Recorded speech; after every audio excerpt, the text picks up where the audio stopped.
Here's one towards the goal. That's going to be gloved by Travis Ridgen. Well, this is more like it. This is Slangin' the Biscuit. Here's Travis Ridgen and Dave Wheeler. Ladies and gentlemen, welcome back to the Slangin' the Biscuit podcast. My name is Travis Ridgen. I'm a former professional hockey goaltender. My co-host, he has been Winnipeg's top morning radio show host for over 20 years. He's one of the best looking men in the city. No, it's not Hardy, the country music artist. It is plus 15 here in beautiful Vancouver. I broke out the 5-inch inseam. If anybody complains in the comments, I'll break out a 3-incher next week. My co-host is currently in 6 feet of snow. David, what has happened in the city of Winnipeg? Oh my goodness! Listen, if you don't like the weather in Winnipeg, wait 5 minutes. We got bit by the old adage of "in like a lamb, out like a lion" when it comes to March, and yeah, we got 20 centimeters. That started on Thursday and rolled in all the way through Thursday, Friday. So whatever. It's prairie living, buddy. You put your kids to work yet and get them to break out the shovel? Nah, it's gonna melt. Nah, I wouldn't do that to them. I get the hard labor out of them at the beginning of the winter, and then let them kind of relax and do other stuff. They'll be planting stuff in the raised gardens in no time. I know we talked a little bit about kids in the past couple months, just like you and I personally off the show, but your whole idea of getting the boys developed to be audio engineers and work for you got me thinking I got to start building my own army so I can have like audio engineers and video producers as well, including driveway shovelers. Well, look, I'll give you a perfect example. It's not necessarily that I want them working for me or I want them doing exactly what I'm doing, but what it does is it gives them an extra skill. There's a colleague that I work with here. He's his name is Chester, and he's a wonderful broadcaster. He works on the morning show for our international station, CJKS. And his son, Justice, works here part-time while he's getting his nursing degree because his father taught him how to cut audio and how to do all of the radio stuff that needs to be done behind the scenes. And so he's got himself a part-time gig working in a very niche industry while he's doing what he really wants to do. So I've learned that it's just, if you can collect more skills throughout your days on this earth, it's not necessarily a bad thing. A jack of all trades will usually find themselves a job. Well, especially with the unemployment rate too. I think we're hovering around 7%. Like I was talking with my lady the other day, and she's like, I don't know if I like this whole like working full time type of thing. It's like, well, considering the unemployment rate 7%, why don't we just keep the job for now, right? Well, I know one guy who's looking for a job. That's going to be John Tortorella. I don't know if he's going to go back to working on the panel with TSN. I know he hated doing that, but I'm curious to see if he goes after another coaching job or not. Well, I don't know, man. That comment the other day where they're like, John, how do you feel about coaching a team that's going to be competing for a top 5 pick? Well, I don't know if I want to do this anymore. Like, why would you say that? I get it. It's the truth. And Torts has always been one to wear his heart in his sleeve, but I don't know if saying that was a good idea. Well, he's 66 years old. He may have been knocking on the door of retirement. I mean, I'll tell you this. Here's my thoughts on John Tortorella. By the way, full credit to Danny Briere. I think he's doing the absolute best job he possibly can there in Philly, and I think he's a really good GM, and he will be moving forward if they stick with him over the next decade. But John Tortorella, traditionally, when he's had successful seasons, he's had a really good goaltender. Like I'm talking like a top-tier, top 10 goaltender in the league. And he didn't have one. And if his focus has to be on goaltending, it seems to me that he can't focus on goaltending and the rest of the team. There are two very separate columns in his mind. And if he's got to focus on goaltending, then the team falls apart. If he doesn't have to worry about goaltending, then his team does really well. He can just focus on those guys. And I think he was unfortunately a victim of that situation this year because Philly is... They're in a rebuilding situation, even though they haven't really admitted that they're in a rebuilding situation. It's a frustrating spot to be in. I mean, will they find a new coach? Likely. I don't think they're going to stick with their interim that they have right now with the assistant coach stepping up, but we'll see. They got. I mean, all teams have less than 10 games to go now, and at this point, it's checking out your prospects, resting your guys, figuring out what you're going to do for next year, and what hotel you're going to stay at for the draft. Although the draft's going to be virtual this year. Is it? That's what if not this year, definitely next year. Yeah, they're moving the draft to a virtual thing rather than going to different markets. What do you make of them firing Torts? Do you think they're a little bit too trigger happy on that one? Well, I think, like you said, you coupled Torts' comments about, I don't know how much longer I want to do this, and they kind of went, well, if he's not all in, we need a guy that's going to be all in for the next 5 to 7 years to kind of oversee this rebuild. And if Torts didn't want to be there and into his 70s, then I think everyone's happy with the decision. I don't think Torts is going to walk away kicking stones in the parking lot. I think he's going to be skipping out to his vehicle, looking forward to doing whatever he wants to do next in life. Where do you think he ends up? Or do you think he ends up with another job? Because a lot of the media is saying you're never going to see him coach again. Well, it's if John wants to coach again, he'll find a gig. But I don't think he wants to. I think he's got his Stanley Cup. He's done the things that he's wanted to do. He's probably a second ballot Hall of Famer as far as going into the Hall as far as a coach. But I think he's going to enjoy retirement. I don't know what he's going to do. He might write an angry column somewhere in an online magazine because I just don't think I don't think his animals at home would appreciate him not having something to take his anger out on. But I just don't think he wants to. I think he's done. I think he's okay with that. Well, you mentioned the goaltending situation. When Tampa won the Cup, they had Nikolai Hobbibulin, the Bulin Wall. Nikolai has been boozing, and the guy was fantastic all the way through to winning the Cup. And then when they had those Rangers runs, you had Henrik Lundqvist. And although I know they don't have the greatest goaltending right now, and I get it, they lost Carter Hart to the situation off ice, but I really like that Fedotov. The Russian, 6'8", moves great. I'm a big fan of him personally. I think give that guy 2-3 years, he'll be a starting goaltender. 2-3 years, but you're not going to have Torts there, and they needed that projection now. And again, I mean, I think we can all agree Philly's goaltending. I mean, if you look at the stats, they weren't exactly putting up huge numbers, and it was a whole team. I get it, but to be fair, though, league stats are down. Like the whole save percentage across the league is down this year over any other year. I think like the average save percentage in the show this year is an 8.98, which is horrible considering the last couple of years. Sure, but look, he wasn't stealing games for them. How about that? To be honest, not many goalies are right now. I mean, outside of Connor Hellebuyck, which we'll get to later on in the show. But you know who honestly should be fired? Speaking of goaltending, these refs that keep breaking up the goalie fights. Every last one of them, they should be shit canned and sent home. Never reffing again. Fun police. My God. Swayman and Kuemper would have been a fantastic little tilt. I know Swayman gave up a couple inches to Kuemper on that one, but I like the sway. I would have liked to have seen that one. I hope somewhere without cameras they decided just to go at it in the parking lot somewhere, just for fun. Like Bennington and Kadri a couple years ago? Yeah, exactly. Just get it out. We don't need any cameras. Let's figure this out right now. It's like an old 80s movie. We'll vote, and then we'll fight. Speaking of goaltenders, if you had your choice to start your goaltender for the Toronto Maple Leafs right now going into playoffs, who do you put in there?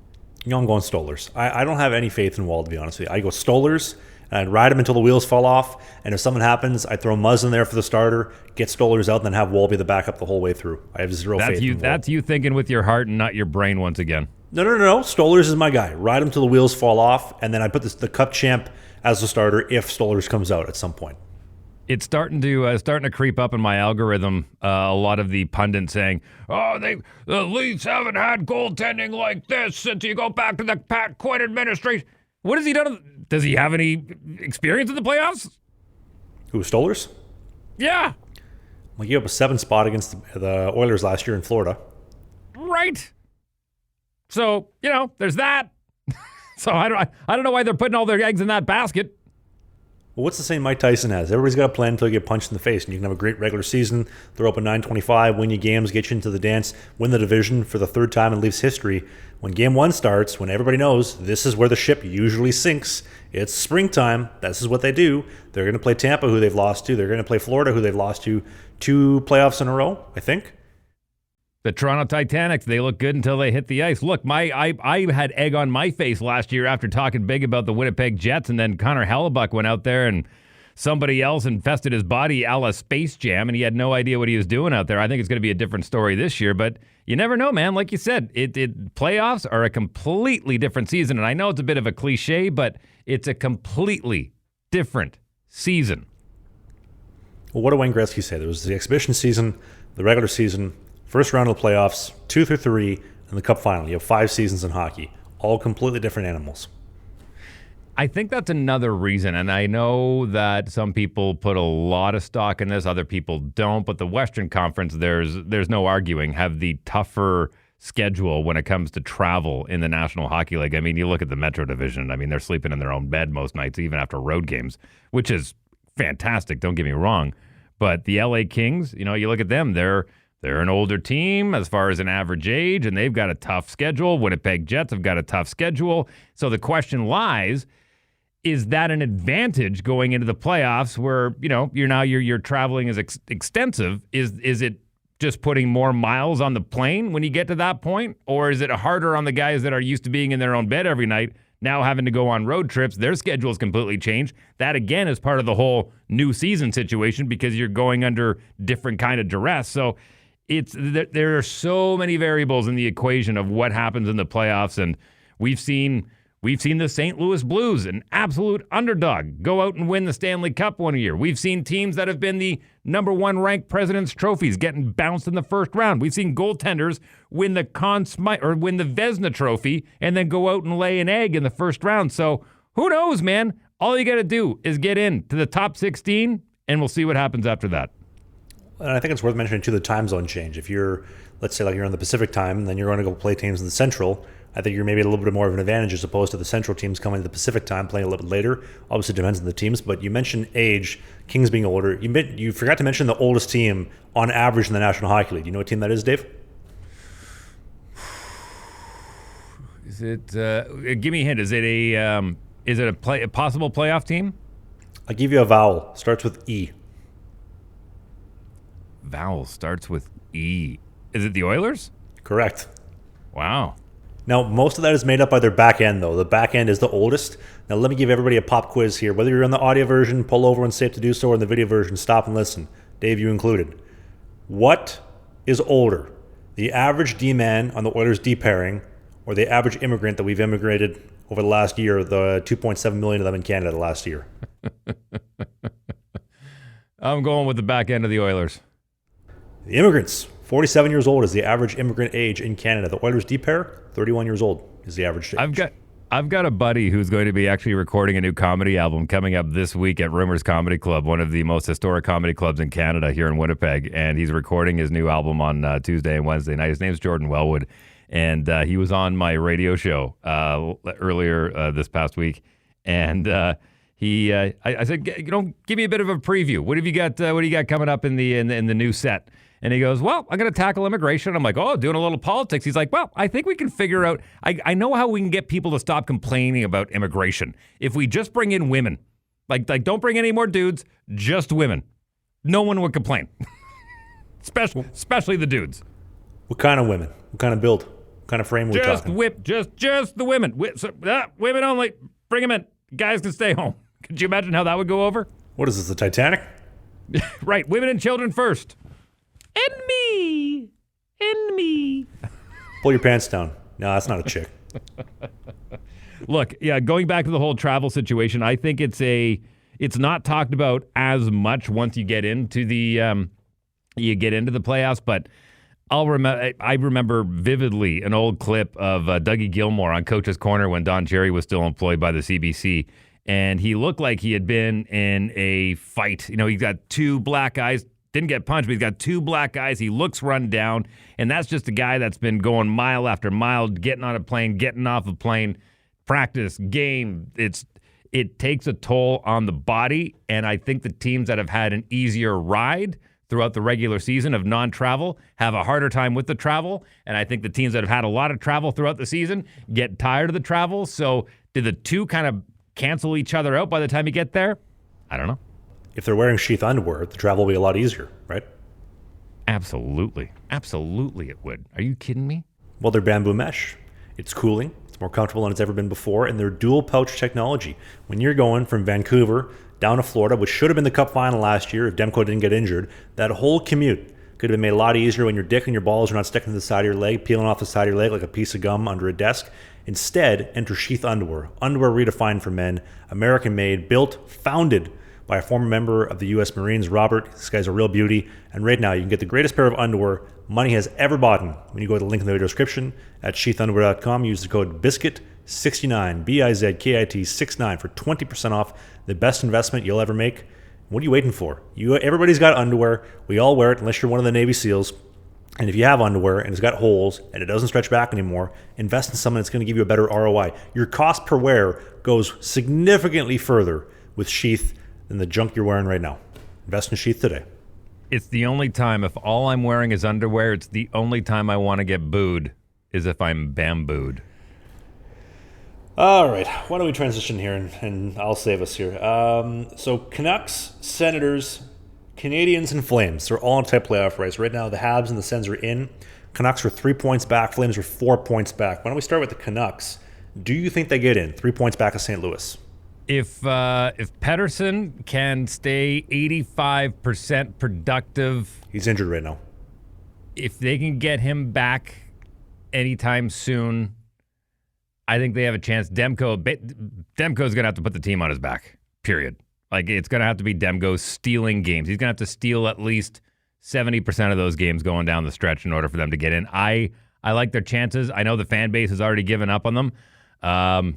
I think Calgary may have a better chance, but I think the Saddle Dome may fall apart before we roll around to mid-April, just because it's so bloody old and there's literally concrete falling out of the scaffolding going up in that building. It's crazy. They need a new building bad. Listen, I would love to see all the Canadian teams in the league get in to the playoffs. Who wouldn't? Be crazy not to. So Calgary, Vancouver, I'm pulling for them with my heart, but I think only one of them are going to get in. Are you as surprised as me at how dominant Demko has been? This guy's just came back into the race 3/4 through, coming into a push bike on the Daytona 500, and this guy just starts rolling. He pulls off that great game against the Devils, big pad save on the doorstep against, I think Nason it was, that monster splits cross crease, across Rainbow Road save in overtime to keep it tied, wins it in the shootout, then he goes into Long Island, same thing. He's just making these monster saves left and right. He stole both games, in my opinion, 2-0 on that road trip, and here's a stat for you too, Dave. Since he has come back, 4 out of 5 of his starts have had a .929 save percentage or higher. That's incredible goaltending right there. When he is healthy and he is playing like the Thatcher Demko that I love, and it's my favorite goalie personally, I think he's even better than Hellebuyck. I think Demko is the best goalie in the world when he's healthy and playing like that. He's streaky. There's no doubt about that. I think he's had a long enough tenure that we can say he's streaky, and hopefully the streak continues into the postseason because it could turn a dime at any point. And you and I have witnessed it personally. When his give a shit meter is low, there's no point in even putting him in the cage.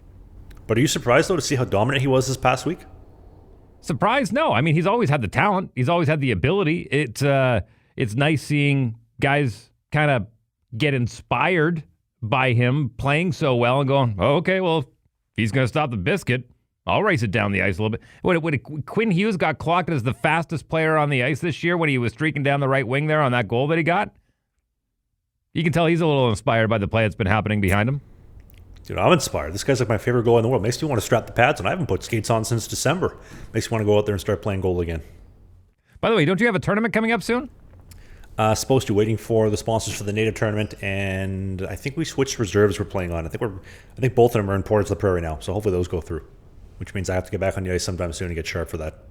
And just so people know, all that will be videotaped, and that's going to be going on your main channel. Is that right? Yep, I got a camera guy, our boy Mike, MD Media. He's going to come out, and we're going to do some mic'd up stuff. So the native tournaments, the res hockey, don't worry, it will be mic'd up. There'll be some great film coming up. I think that'll probably come out in the fall time, because I don't think there's any point putting that out in the summer. But don't worry, res hockey will be coming to the channel soon. I'm looking forward to that, man. You're right. It has been a while since you've been on skates, and it's been a while since people have seen you on skates. And I think people have been kind of craving that, seeing you back on the ice. I fluctuate in and out.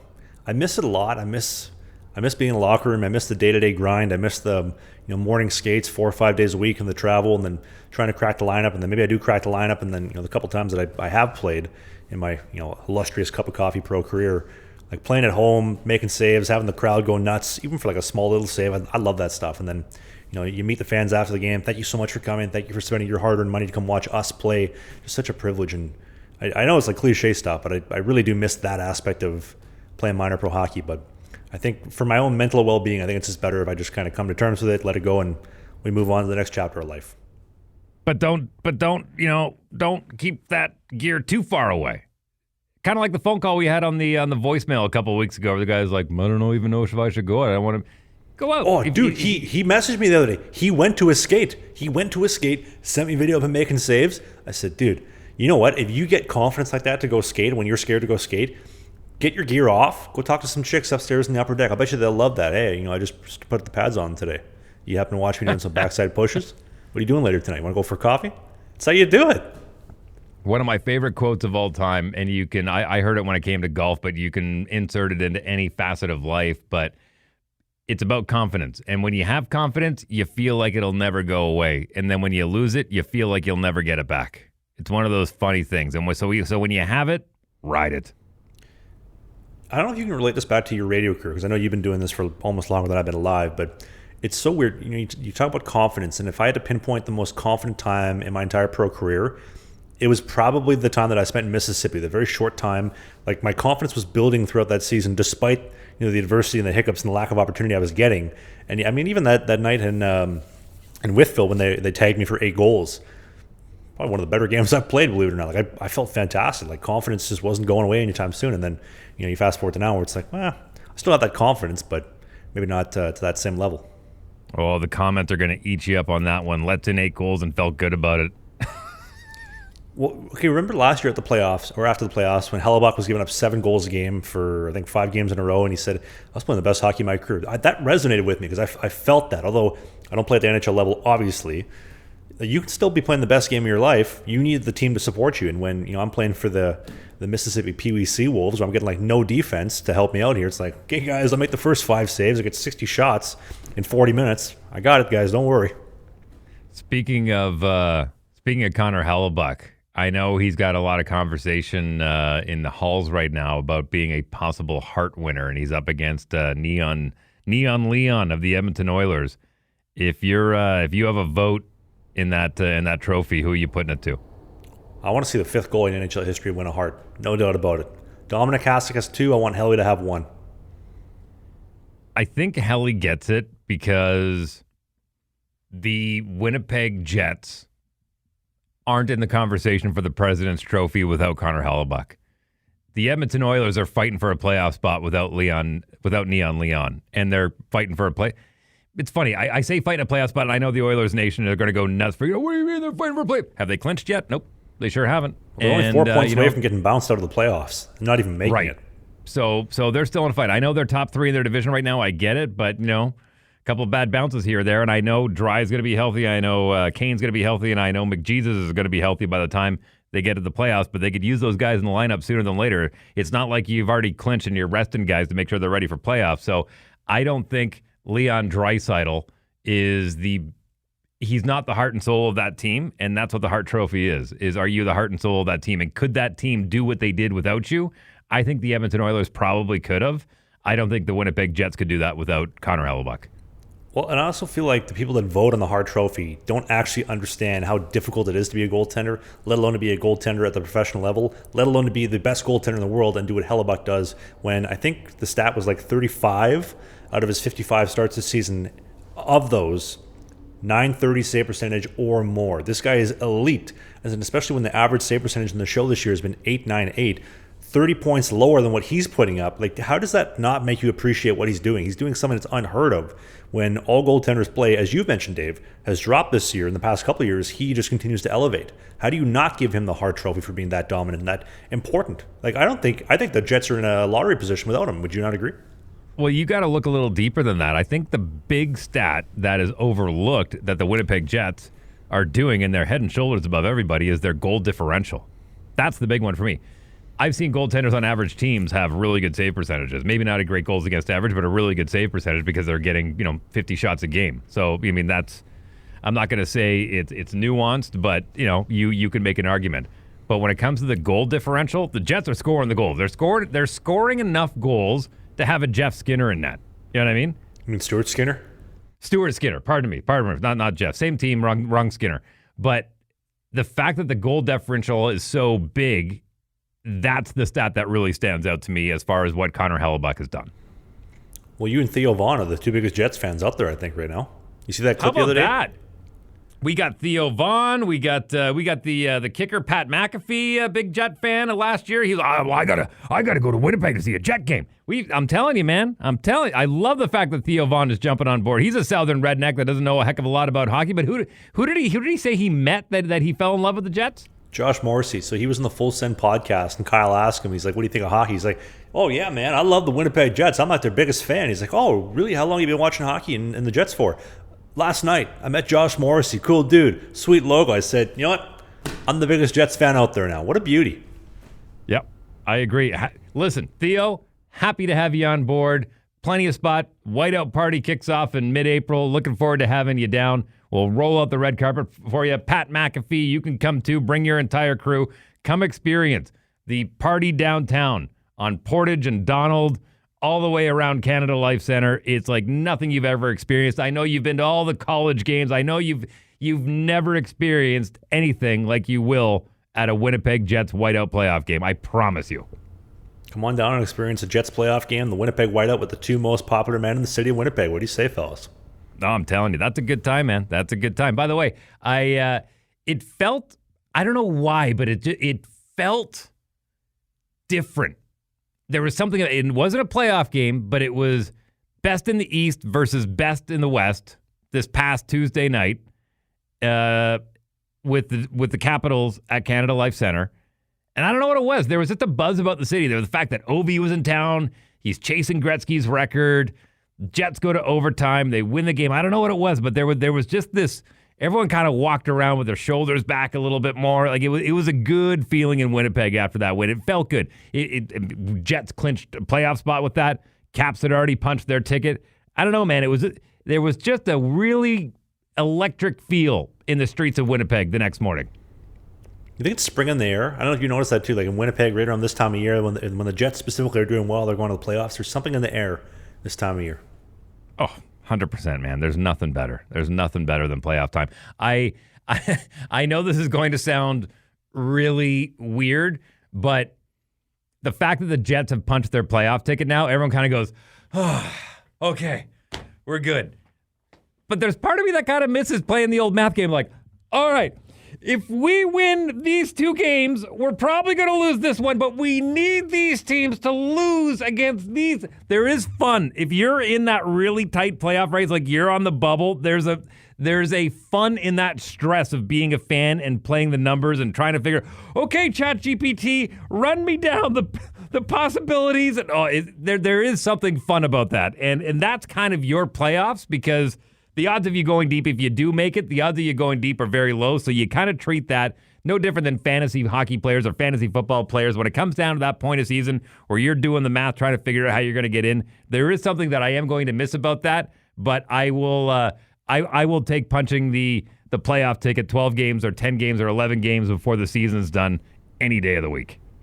You know, you kind of remind me of that chick, the last chick specifically that I dated here in Vancouver long term. Ugh, I hate working full-time. I just want to be a stay-at-home chick. Listen, I'll pay all your bills. Just stay at home and shut up and don't give me any attitude. But I have to work. Do you want to go number one seed in the playoffs, or do you want to push it all the way to the end and try to make the 7th or 8th spot? You can't have both. You know, it amazes me that you're even able to keep a relationship longer than a month sometimes. Why is that? You don't have to stay home and shut up. Tell me how that goes over, please. I'm curious to know. I'm selective when I use that one. Can I also call you out? Although, listen, I love the Jets. I love Winnipeg. Your take last year when you said, I'm all in on the Jets. They're going to get it done. This year's the year. And that take aged like spilt milk. Matter of fact, spilt milk wouldn't have aged as bad as yours. Yours was milk sitting in the fridge for 3 months, gone so sour, it walked itself out of the fridge and out the front door. That's how bad your take was last year. Look, bad dairy still turns into yogurt. And I've been waiting, and now it's turning into yogurt, and everyone loves the yogurt. So I stand by my comments last year. I do. The Jets were ready. They were ready to go. They ran into an absolute powerhouse with the Colorado Avalanche. By the way, hot take. You know, you like hot takes on this show? I've got a bit of an inside track that one of the best players in the Colorado Avalanche lineup could be making a return sooner than later to help accompany Charlie Coyle and Nathan McKinnon. Is it the Landeskog? I'll let you figure out who that is, but I have it on good authority that he's coming back sooner than later. And back to my point, the Jets were ready. They had the team. They had all the puzzle pieces in place. Unfortunately, Connor Hellebuyck, I don't want to hang it on him. He got lit up. Absolutely. Now, here's the good news. Connor Hellebuyck has gone through a mid-season tournament where he proved I can take you to the dance if I've got a good team in front of me. And what have the Winnipeg Jets done since last year? They've gotten better. They've improved. They got Shen on the back end. They got Tanev back. They roll 4 lines in a row.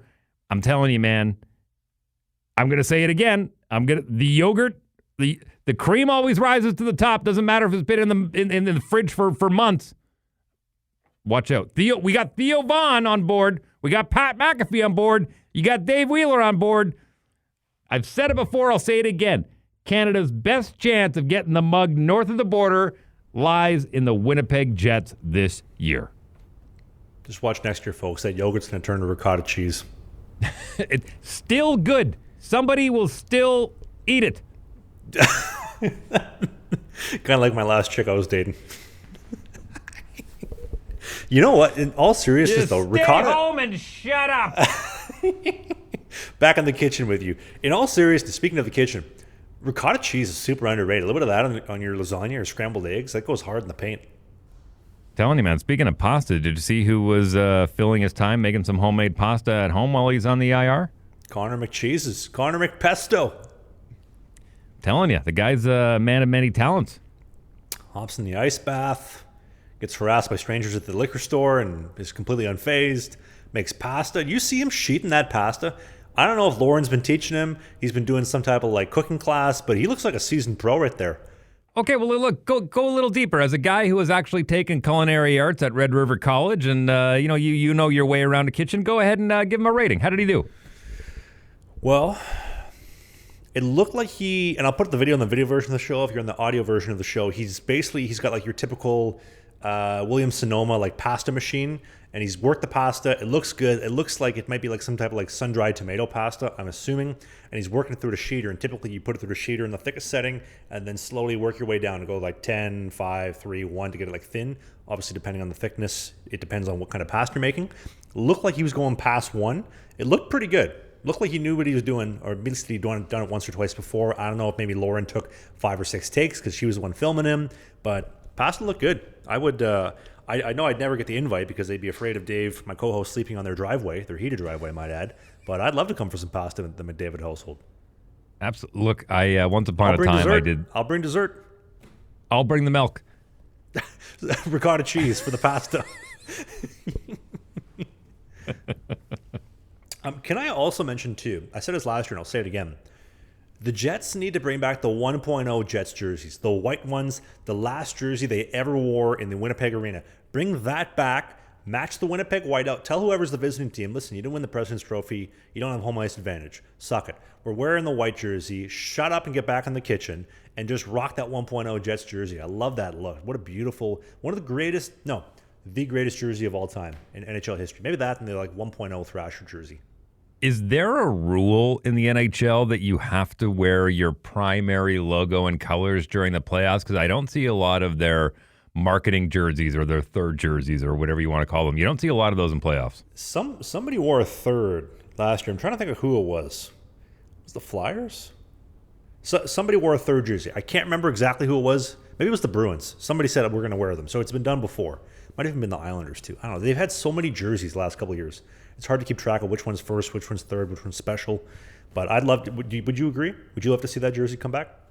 No, man. Look, the Jets had good luck with that logo back in the Avco Cup days, but it's a new generation. Those are great for throwbacks. Those are great for heritage games. Those are great for selling unis, but. Nah, it's Jets 2.0, man. It's Jets 2.0. That's the new logo. I love the logo. I love the Jet. I love the fact that they've adopted the whole fact that Winnipeg has got a very rich history with the Air Force, the Royal Canadian Air Force. I think the jersey's great. Theo Vaughn loves the jersey. Why would you want to change it? You want to piss him off? Don't piss off Theo Vaughn. Well, and keep this in mind too, Mr. Wheeler. If let's say Demko keeps it up and the Canucks squeak in, we're most likely going to have a Jets-Canucks first-round matchup. How great would that be? 2 American goalies going head-to-head. I'm curious to see how that's going to shake out, West Coast versus East Coast. I'll make a prediction for you. If Demko can get hot and get the Canucks in, playing the Jets, you're not going to like this. Canucks in 5. I could see it. Are you drunk? Have you started drinking and not told me? I still haven't had a drink in over 7 years, but no. Did you not hear a word I said about how streaky Demko is? He could get injured crawling out of bed tomorrow morning. We don't know.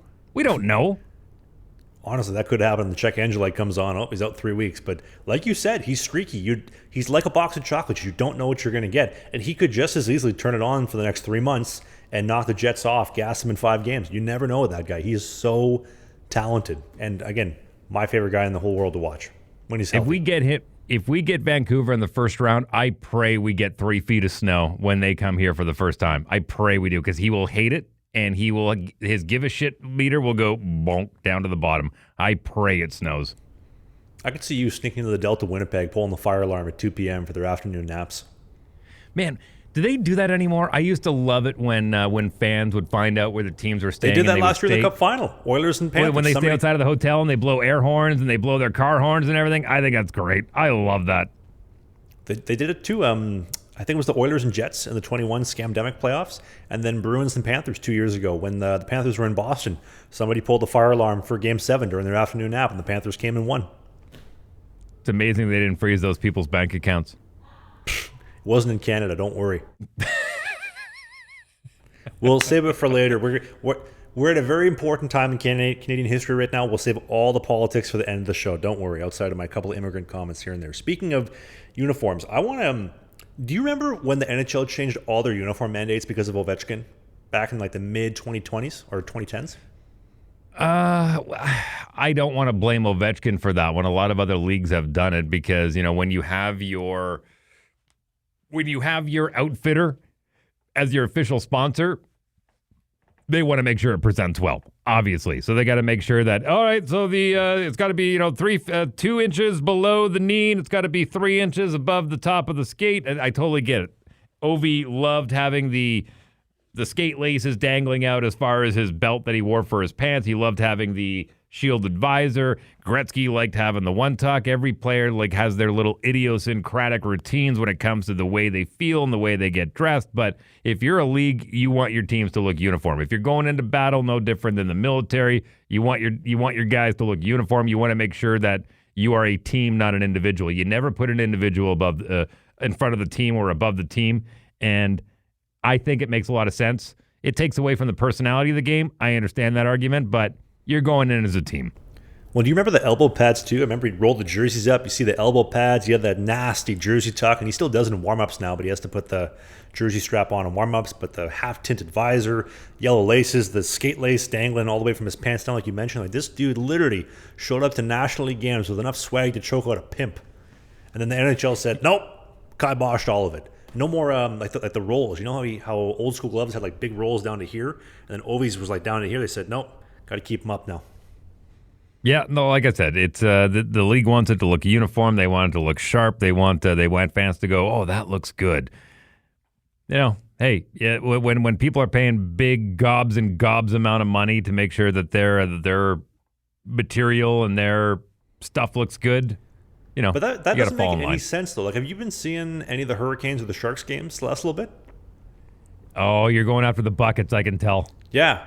I don't understand this. So if we're going to talk about jersey looks and like mandating uniform and making sure everybody looks the same, why do the Sharks wear teal buckets with white jerseys on the road? And the Hurricanes, listen, okay, maybe you could say, okay, we're going to wear red helmets with our white jerseys on the road in Anaheim. They wore the black buckets with the white jerseys in Anaheim. This is more Bush League than when I played in the Fed. And the Elmira Enforcers, the Elmira Mammoth, they had like 5 teams in 3 years because they changed names so many times. They went from New York to Michigan, 12 hours, showed up, forgot the jerseys, borrowed somebody else's jerseys, and their helmets still match the jerseys that they borrowed. The Hurricanes and the Sharks jerseys don't even match the buckets. They stand out a little bit more, I'll tell you that. What looks good on camera? White bucket, white jersey, black helmet, or red jersey, red helmet. Like if you're wearing a black jersey if you're wearing a white jersey with a black bucket, like look in the video version of the show. Tell me the black buckets with the white Hurricanes jersey looks good. You can't. It looks horrible. It looks Bush League. It does not look nationally. Where is your white and your away, or your away and your home bucket? You should have both. I will agree and disagree with you at the same time. Here's what I do like. I don't actually mind it if they're wearing a dark helmet with the white unis because their pants are dark as well, so it kind of gives that layer. What I don't like is when Team USA goes full blue and then white at the top. That I don't like. I've never thought that was a good look. I don't mind the white bucket. The white bucket's a little bit flexible, but using the dark with a white jersey, I hate that. It's just bad style. Yeah, again, I mean, it all comes down to optics. Like, is it a blue dress or a gold dress? It all comes down to what people like visually. Did you know that once when Wayne Gretzky was playing, his Easton stick, they would shine that thing so it sparkled. And look, decades later, the LA Kings are shining up their helmets. You know, there's the Salzburg Red Bulls once upon a time.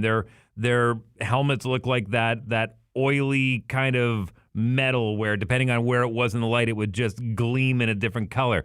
Everyone's looking to stand out. What's going to look good on camera? What's going to look good in promotional shots? What's going to catch someone's eye? That's basically all it comes down to. It's all marketing. You know what? The only exception that I can think of, did you see those Red Wings outdoor jerseys, the white jerseys with the wing wheel helmets? Yep. What do you think of those?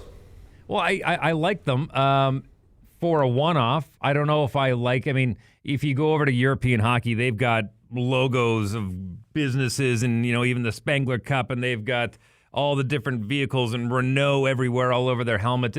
I think it's a bit distracting. I like it when it's just clean. And I know we've got in the NHL, we've got logos up on the corners of the shoulders now, and that was a pandemic thing, you know, with advertisers and whatnot. And they kind of went, we don't have to get rid of that. We can keep that on. That's okay.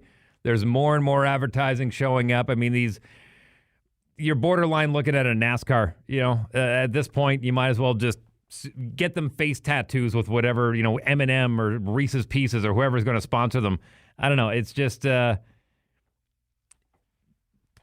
elite, the EFL, the English Football League. At this point, they don't even wear a logo. They wear their sponsor across their jersey. So I don't think we're too far away from that. Again, all comes down to marketing. What's the product on the ice? That's really what matters. Now that you've mentioned it, the ads in the jerseys kind of reminds me of income tax. When they brought it in, they said, it's only going to be like a 1 or 2 year thing, just temporary. You know what? I kind of like the money we're bringing in. Let's keep it full time. 100 years later, income tax hasn't left, and the jersey ads are not leaving either. Totally. And it's not like our roads have gotten any better. Or the healthcare. It's not like our healthcare's gotten any better. Or the school system, or the fact that you can find a family doctor. But we can bring 2.7 million immigrants off the boat unchecked, bring them in from some random third world country. Bring your 17 kids, bring your 4 grandparents, bring them over, use our healthcare system. We'll give you $80,000 a year and a free cell phone. I think you're getting angry at the wrong part. I think the part you need to get angry at is why are politicians becoming millionaires after they retire? That's the big one for me. Like, this is supposed to be a civil servant job. This is supposed to be a job where you're representing the people, not a job to go become a millionaire. Do you want to save this? I got 2 more things, and then we're going to get into the politics for the show. Is that okay? Okay, you keep bringing it up, not me. This is on you. I know. I get angry. I get angry really easy. I have problems. But let's talk about the Red Wings real quick, and then we'll get to the Oilers for a sec. The only person with a bigger skid than the Red Wings coming out of the break was Dave Wheeler's Sheath Underwear. Like, they were skidding 6 games straight. They come into Buffalo with the stinky Buffalo Sabres, and Patty Kane puts up 5 points against his hometown Sabres, says, hey, cab driver, keep the change. 5 points, great selling, great showtime. That look, the wing wheel and the helmets, the jerseys, man, I like that look, and I like the Wings. I like the Wings a lot. I like the Wings in about 3 years. You think Torts goes there? No, Babcock has a better chance of coming back and coaching that team. Imagine Torts and Babs coaching the Wings again together. Keep in mind, Steve Yzerman built that dynasty in Tampa. That was Steve Yzerman. Guess where he is now?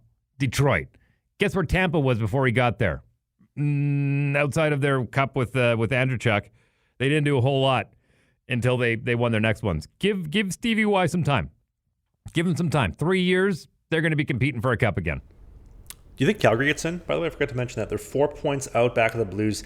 They look a little bit cooked. The Flames really do look cooked. Wolf doesn't look too sharp. Looks a little bit tired, and it's tough when you're starting goalies that short. And if he's getting tired, man, he's giving up big spaces in the net. What do you think? Like I said, I got bigger issues about the Saddle Dome holding together by the time they get to playoffs than I do about that team. They have as good of a chance as the Vancouver Canucks do. I think the St. Louis Blues, they're such an ignored team. Like, really, ever since their Stanley Cup win. I mean, people always forget, like, oh, yeah, that's right. The Blues won the Cup that year. And then that was the year before the pandemic, since we're going back. But the Blues, if they make it in, they're a non-factor. I don't know. I would prefer to see 2 Canadian teams, obviously. Who wouldn't? I think they have just as good of a chance as the Vancouver Canucks do. I don't think we're going to have the luxury of both of them getting in. I think only one of them does. And if I had to take my pick, it's probably Vancouver just because they're on a heater right now. Not to mention the Avalanche, 11-1-1 in their past 13. It's unbelievable. Ready to take a big, giant, steaming dump on the Oilers? I've been waiting all show. Why don't we start with something positive first? Do you see that goal McDavid had against Utah, cutting right down Main Street? Kind of like you going to the front of the line of the Palomino Club on Mondays for Booty Shake Monday at the Pal where your boss hosts. What do you think of that goal? Right through the D and then buries on Utah. At this point, are we even surprised what Connor McDavid does? I mean, I'm at this point, I'm surprised he doesn't have more of them. I mean, he continues to amaze.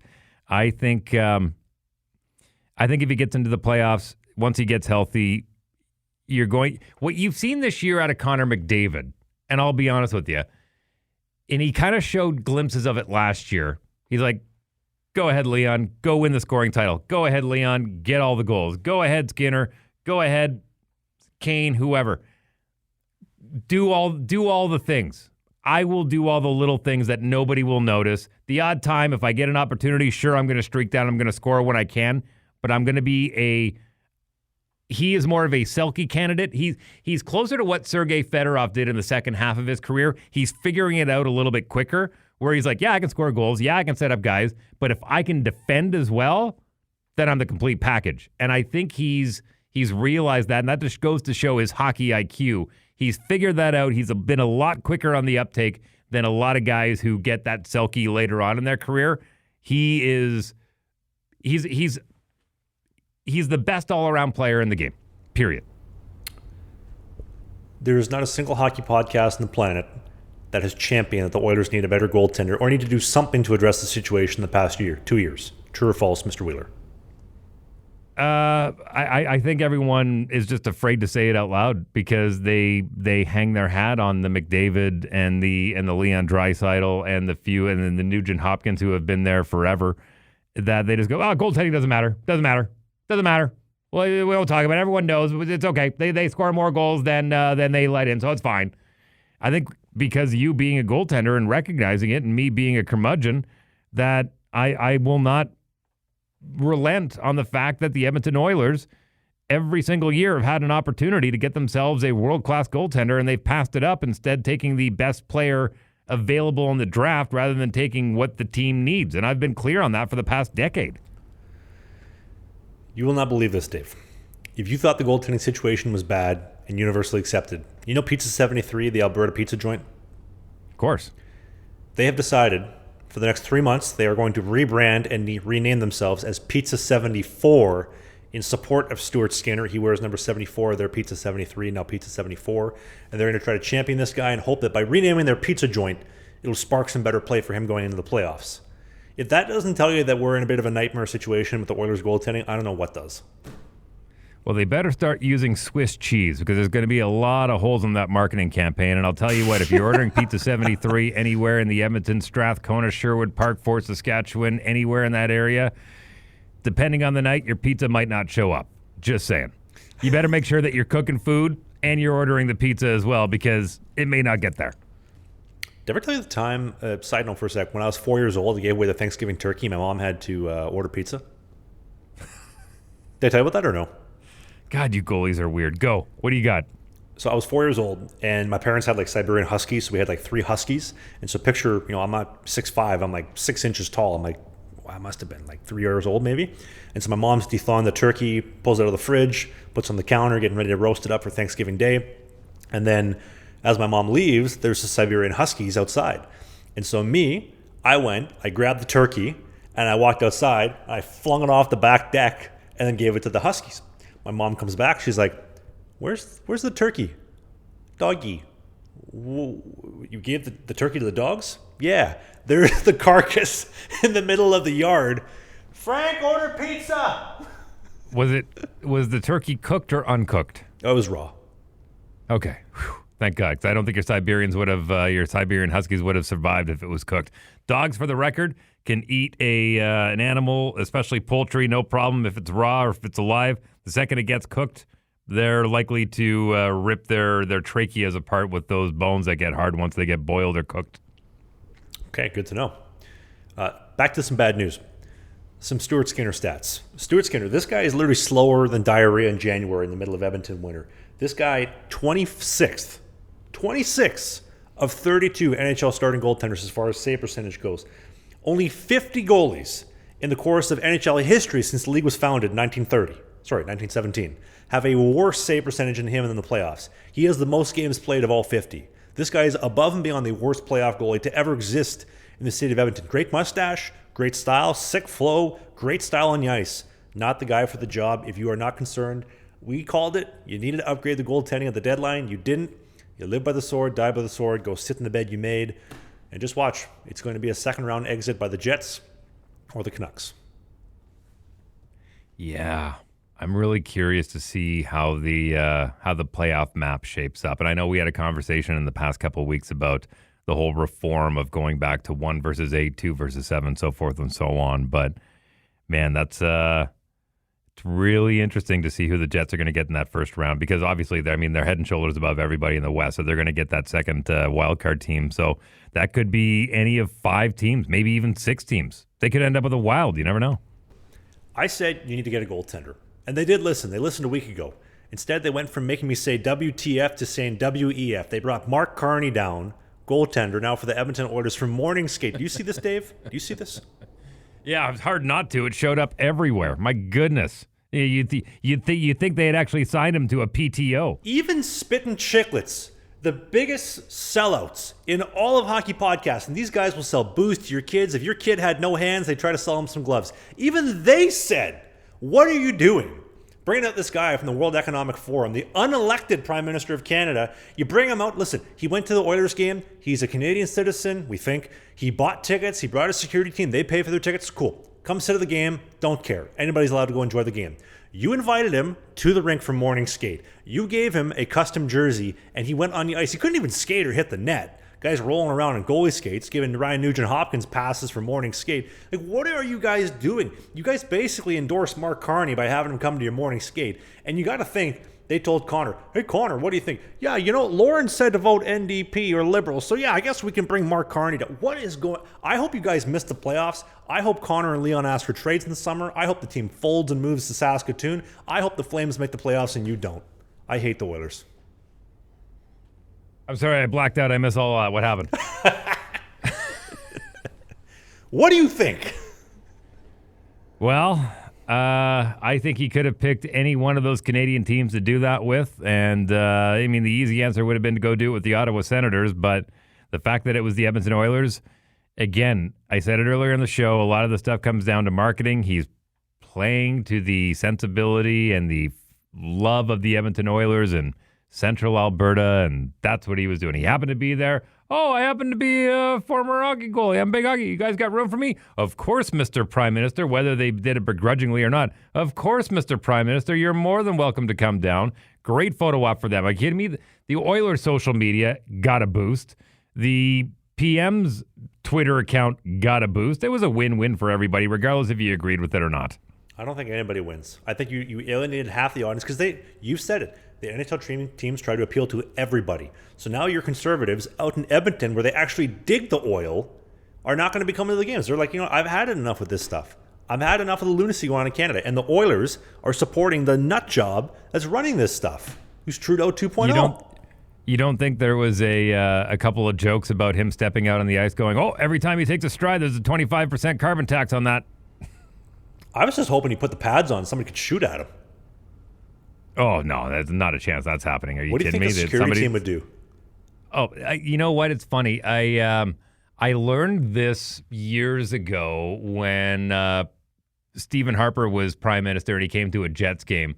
And it was very clear that although it looks like there's not a lot of security around, there's security around. You just don't realize it. Like, they had guys up in the rafters looking through scopes, checking out everybody. They're there. They're just a little more covert about the whole thing rather than the USA, who basically has UFC fighters walking around whoever their president is at the time. Canada's just a little more subtle about it. When I was at the Chateau Laurier in Ottawa 2 months ago, I was asking one of the guys who was in charge of all this stuff about exactly that, because the presidents come here, prime ministers, all the dignitaries, lots of really important people stay here. And he would say how when the president would stay, last time let's say like when Joe Biden came to stay, for 2 weeks before, they would clear out the entire floor that he's staying on, the floor below and the floor above, have the bomb squad, have the dogs, have everybody go through it, and it sits empty for 2 weeks, and they watch it. Nobody comes in. He comes in, does his thing. Obviously, there's security at every possible corner. They take up the entire roof. They have snipers. They have all these guys on top of the rooftop. And they have this technology. I don't know exactly how they get it to work, but when the president is on the move, anybody within a 200-meter radius of him, your cell phone will not work. It gets no signal. So they have adapted it to where the president is, if you're within 200 meters, your phone will not work at all. It's a total blackout. Yeah, a lot of those motorcades they roll in too, they may look like really nice Cadillac Escalades, but the moonroof pops open on those ones and you've got a Gatling gun coming up within seconds on those. It's a very delicate dance that those Secret Service agents play. And I watched Trudeau roll up into our studio here once upon a time to talk about the aforementioned gentleman, colleague of mine, Chester, on CJKS, who had an interview with him. And there's a pretty significant security detail. Whether you think they are or not, they are. So me and Dave decided collectively this week. If you don't know, we have a huge election that just got announced in Canada coming up in less than 30 days. And we believe that this will be the last election in Canadian history if one party in particular does not win. And you believe that. I believe that. You believe that. As patriotic Canadians, we believe that we should be talking about this, that this is going to be a piece at the end of every show moving forward until the election is called in 4 weeks when it's done. So if you've left a voicemail, don't worry, we'll get to it. But we want to hold all this towards the end of the show because, again, like I love my country, man. I love my country so much, and I love it so much I'm willing to protect it and talk about this type of stuff, as is Dave. Dave loves his country probably even more than I do. And it's just such a shame what is going on the past 10 years. It feels like for me, I'm curious what you think, Dave. It feels like for me, since I became an adult, Trudeau's been in power and the Liberals have, and just everything that I know of Canada being an adult has been turned to shit and run into the ground. Like, you can't afford a home, you can't afford groceries, I can't even get a doctor. I have to pay $100 to go to a walk-in clinic here so that I can go to an actual doctor as opposed to my family doctor, because there are none here. Nobody's incentivized to see you, to take care of you. This dental care scam. I've gone to the dentist I don't know how many times the past 2 years. Hey, I heard about this dental program they're giving out. Oh, actually, it's a scam. They ask us to give up our services for free, and then they take the credit for it. And why would we volunteer our services for free when we are a for-profit dental office? Like, just the lunacy going on in this country where all we do is prioritize the rainbow flags and just the insanity. And not even prioritizing families. Like, when was the last time you heard somebody talk about being pro-family in this country? Like, it's just, what do you think about this? You have family. Okay. Sorry, I'll break it down for you. No, it's okay. I'll break it down to you for a guy who's 45 years old and has a family of two and is the sole income in the family. I think Canada is definitely behind the eight ball, especially after the pandemic and what we went through. And like a lot of other countries that overreacted when it came to the pandemic, we've got some debt to pay. When it comes to the liberal stronghold that's been in this country for, like you said, going on 10 years now, at this point, we're in a situation where the leader's out. The guy that was the head of the party, Justin Trudeau, he's out now. He's like, all right, I'm stepping away. You asked for me to step away. I'm stepping away. And now all the people that supported him and were in his ear the entire time saying, do this, do this, do this, do this, are going, we're the big change. We're the ones that are ready. So essentially, and I'm going to use this metaphor as a very centrist when it comes to my politics, because there's a lot of things I'm liberal about. There's a lot of things I'm conservative about. If you decide to vote liberal, that is your God-given right. You are more than welcome to go vote for your local candidate in your riding. But if you vote liberal based on the leadership federally, it's the equivalent of shitting your pants and then changing your shirt. Socks. Changing the socks. That's really what it is. Because who you're voting in are the same people that got us into this situation. I'm not saying that the other option is better by any stretch, but in this situation, it is. Because if you got somebody in your family who likes to spend, you can't be the other side of the family going, whoa, I'm going to clean this up. I'm going to go spend. You need somebody who's going to counterbalance that. That is the Conservative Party. Does it suck getting cuts? Yes. I remember single-handedly as a high school student walking out of class as a collective and marching down to our provincial building in Fort McMurray, Alberta when Ralph Klein was making all those cuts. And he even said, we have to. We don't have a choice at this point. We have to make cuts. And my mother was a nurse, and so it sucked.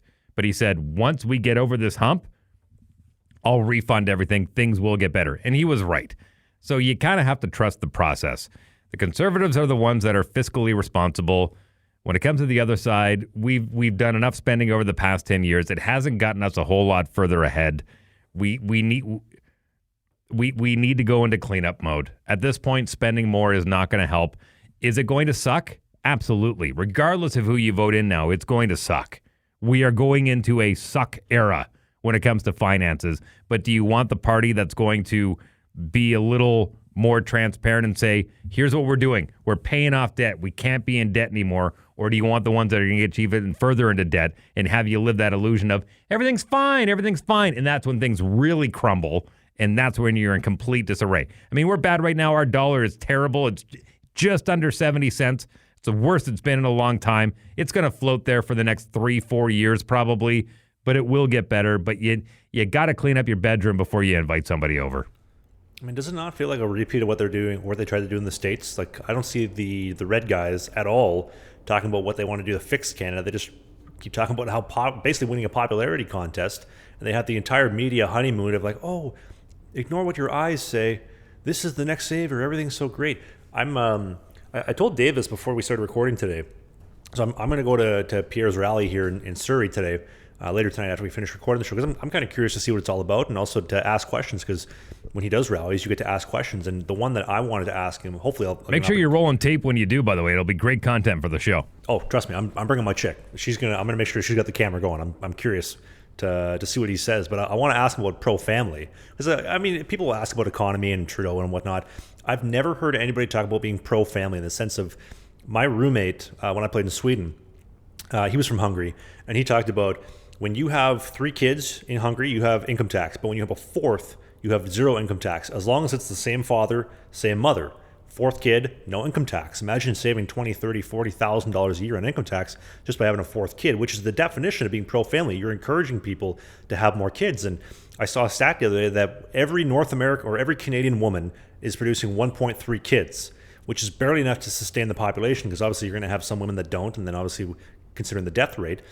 But if the population is growing the way that it is with all the crazy unchecked mass immigration, but the birth rates are so low, the country's going to be taken over. And if you bring in enough people from the third world, they're going to bring third world values. And Canada is becoming and will become a third world country if that rate does not stop. So, and maybe I'll leave that part out because I don't know if I'll answer that, but what are you going to do to be pro-family and encourage actual families to stay together and to produce? I mean, like my dad has, I don't know about you, Dave.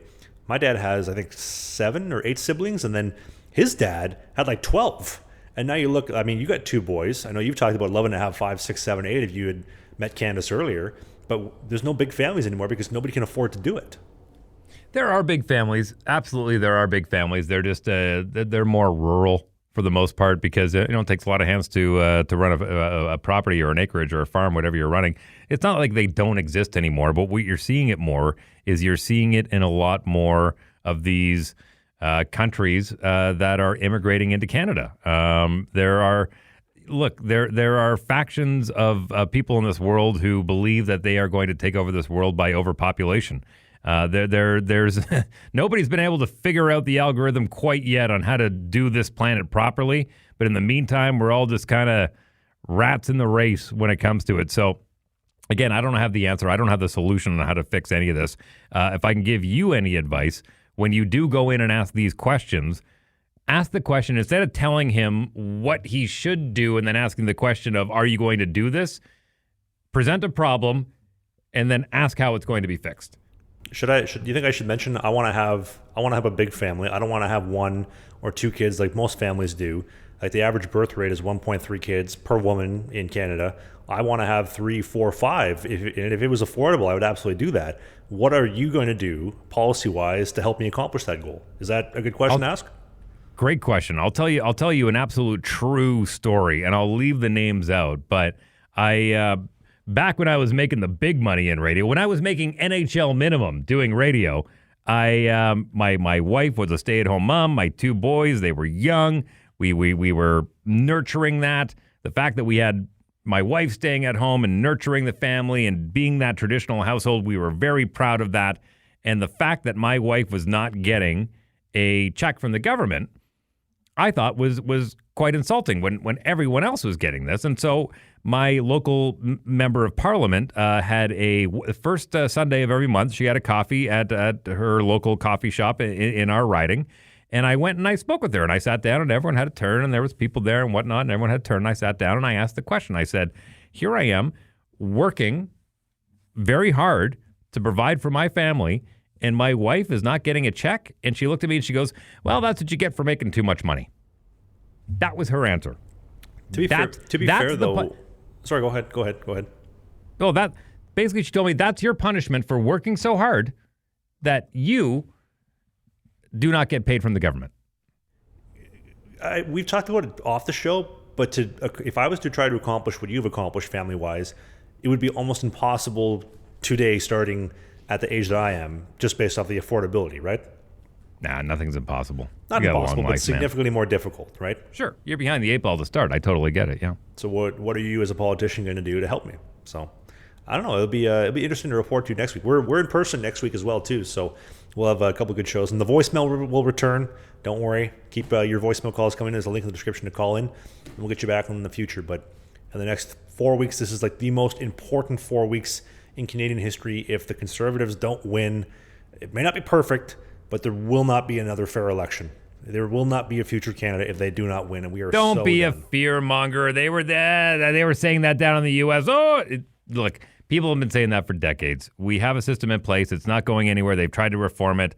This is a very important election. There's no doubt. There's no doubt in that whatsoever. But it's not like they're going to turn it into a dictatorship anytime soon. We're okay. Call the voicemail. Do you think this will be the last election if they don't win, or do you think that I'm nuts? There's also shout out to Dave. Dave, a different Dave. He works for CBC Vancouver. He listens to the show every single week. I think his brother's running on the island in beautiful Parksville, BC, just outside of Combs. Be curious to see what he's got to say in the voicemail. That'll be good. Wrap it up, my friend. I gotta go. I gotta go deal with all this snow here in Winnipeg. Good luck shoveling. My name is Travis Ridge, and that's Dave Wheeler. We do a new show just like this every single Sunday at 11 a.m. Eastern, 10 in the prairies, 9 in the foothills of Calgary and Saskatchewan, 8 a.m. in the Pacific Northwest. Thanks for watching. This is on Apple, Spotify. Leave us a review. YouTube, hit the subscribe button. Don't forget, Rumble as well, Twitter, clips on Instagram and TikTok. We'll see you next week.